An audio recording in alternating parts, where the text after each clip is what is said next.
Having a narcissistic boss is one of the most difficult situations an employee can find themselves in. Narcissists require almost constant external validation, and they manipulate the people around them to get it. They lie, gaslight, triangulate, project, and blame shift. They have no empathy for how their behaviors affect other people. And when they have a little bit of power, they almost certainly will abuse it. Setting boundaries is essential when dealing with a narcissistic boss. Surviving a workplace with a narcissistic boss is a difficult endeavor. Setting boundaries is vital for getting what you can out of the job and getting credit for your work. You have to be very careful how you go about it so that you don't make an enemy out of your boss. If you do, they will try to crush you. In this video, you will discover critical information about how to set boundaries with a narcissistic boss. Determine consequences. The next step is outlining how you will assert those boundaries. For example, let's say you determined that one of your boundaries is that you have a right to have personal time where your narcissistic boss cannot intrude. So now, to assert that boundary, you would express how you will prevent your narcissistic boss's intrusive behavior. You might write, for example, "To prevent intrusions into my personal time, I need to turn off my cell phone." This is better than simply ignoring their attempts to contact you. You can learn more about how they respond when their texts are ignored in this video. If you don't feel like you can completely turn off your cell phone, perhaps you could turn off notifications from your work account. This is the action you will take to establish and maintain that boundary. Your narcissistic boss will learn your boundaries when you don't answer the phone after hours. But what about things they might do that you cannot escape? Perhaps your narcissistic boss is someone who explodes and calls employees names when they are unhappy with something. If that happens to you, you might calmly state, "I understand that you're upset and I know I made a mistake, but if you're going to call me names, I'm going to go back to my office or I'm going to leave. I'm happy to discuss how I can improve my performance and avoid making the same mistake again in a calm manner, but I won't put up with name calling." This establishes your boundary in a respectful manner. You are stating the nature of the boundary and naming the consequence. You are doing so calmly but firmly. This might initially provoke rage, but follow through if your boss continues yelling, and eventually their strategy will change. Don't rule out finding another job. You might not want to quit your job. You might love your job other than the fact that you have a narcissistic boss. But you have to accept that you might lose that job or need to find something else to preserve your boundaries. It's important to realize that setting boundaries isn't about controlling other people's behavior. It's a self-care technique that's about engendering self-respect. If you have a boss who cannot treat you with the respect you deserve, then the job, no matter how good it is, isn't worth it. It's possible that when you set a boundary, as we've discussed, your narcissistic boss might fire you. If you walk out of their office when they're admonishing you for a mistake you made, they may fire you on the spot. You have to come to an agreement with yourself that you're willing to take that chance to preserve your boundary. The reality is that if you put up with behavior that violates your boundaries, you're not going to like that job, feel satisfied with your work, or get out of it what you are looking to get.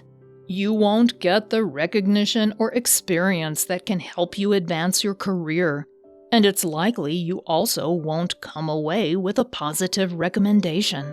It won't do you any good to put up with the abusive behavior, only to be fired for something your narcissistic boss blames you for that wasn't your fault. If you don't respect your own boundaries and insist that others do the same, you'll be far worse off than simply being unemployed. When determining your boundaries, you always have to keep in mind that preserving them might mean finding another job. Once you acknowledge and accept that, setting boundaries gets much easier.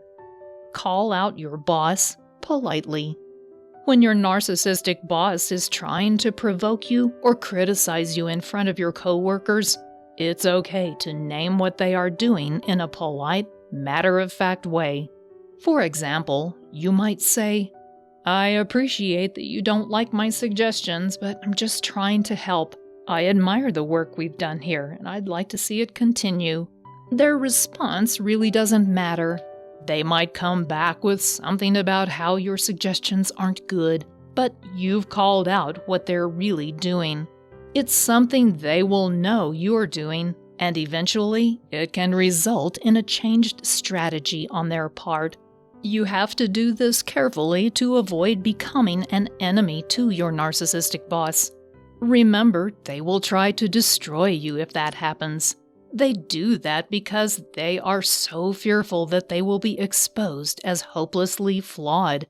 That's why when they have an enemy, they have to show their superiority by absolutely crushing them. It's a good strategy to always preface your statement with some kind of compliment.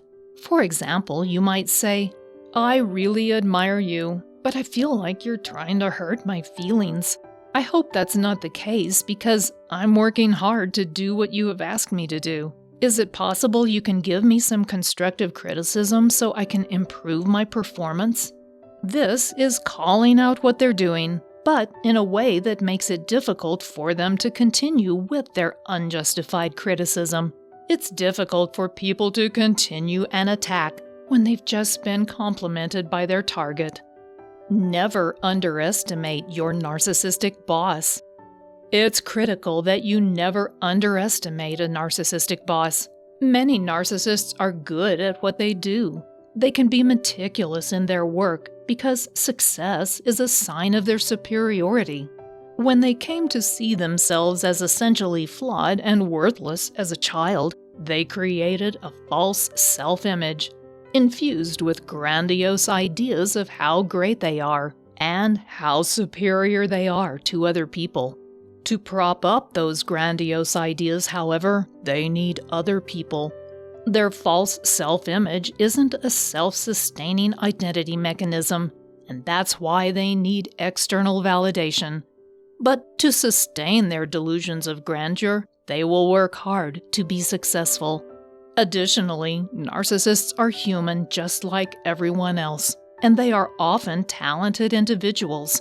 They can also have skills that allow them to do well in the workplace, and they will cultivate them to prop up an image of superiority.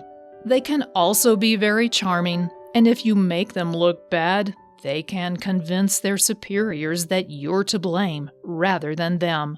They can use their skills against you, so you will want to proceed carefully. Set your boundaries and enforce them, but do so with respect and in a professional manner. Fact-check everything. Another boundary to set is that you insist on factual information. Fact-check everything your narcissistic boss tells you. If you find something that is incorrect, call it to their attention in a respectful way, and be sure to do that in an email or through some other written form of communication. Send an email in which you say something like, "I checked on that information you gave me and it turns out that it is misinformation, or outdated, or it was taken out of context and such. So I wanted you to know that, and I also wanted to know how to proceed." This tells your boss that you will check up on the information they give you. That's setting a boundary that lets them know you won't just blindly accept anything they say. By sending it in writing, you're also creating a record of what they told you and what you found out through your fact-checking. If they respond to you orally, be sure to document it with another email detailing their instructions and asking for clarification, or in a journal you keep of your interactions with them. It's particularly critical to maintain good records when you're dealing with misinformation they are giving you. You want to make sure that you have evidence of where you got the misinformation and what you were told to do. It's also vital to have evidence that you tried to correct it, so your boss's superiors will know your role in the situation. In the end, having a narcissistic boss is a worst-case scenario for any employee. They are selfish, vindictive, and will blame you for anything that goes wrong. Moreover, they will use your own emotions against you. It's vital to set strong boundaries to keep them from making your life completely miserable. To do that, you'll want to have good control over your emotions. My 5-step roadmap to heal emotional triggers can help you do that. It's a free guide for recognizing and diffusing emotional triggers. It can even help you heal the original wounds that created those triggers.